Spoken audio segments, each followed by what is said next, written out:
Mr. Nichols, I'm deeply concerned that the Western Hemisphere is being overwhelmed by anti-Americanism, and that countries across the region are aligning themselves with our adversaries and our enemies.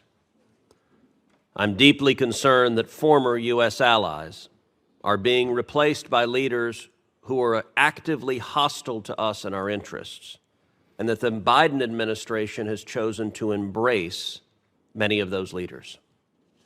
President Biden warmly hosted Lula da Silva at the White House and called him a close friend.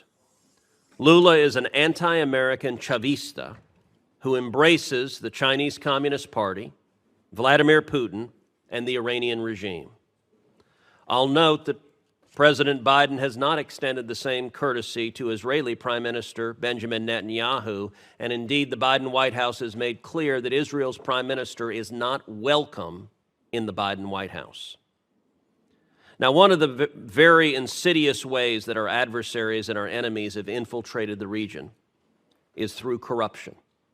China, Russia, and Iran all exploit endemic corruption, including and especially corruption driven by left-wing movements to advance their geopolitical agendas.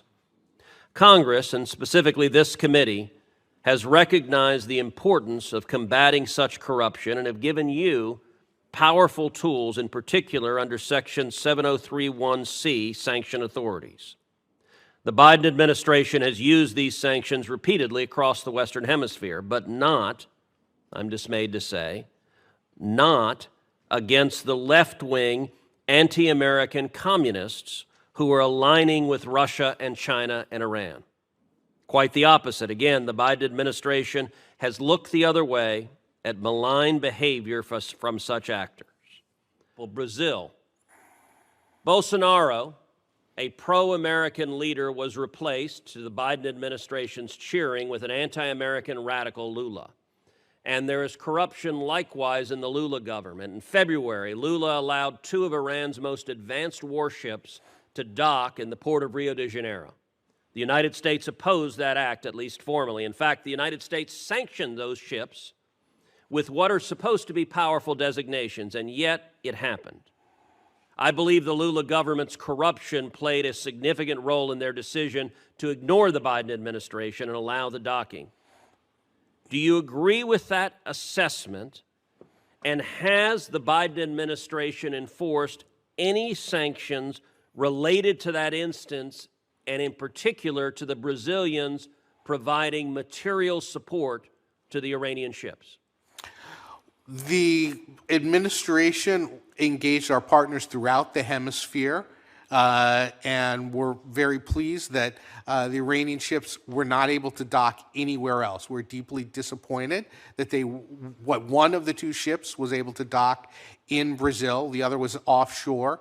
I would refer you to OFAC for any additional information on. Has the Biden administration sanctioned the Brazilian government, led by Joe Biden's self-described good friend, the anti-American leftist Lula? Have you sanctioned the Brazilian government for violating U.S. law and allowing the Iranian ships to dock?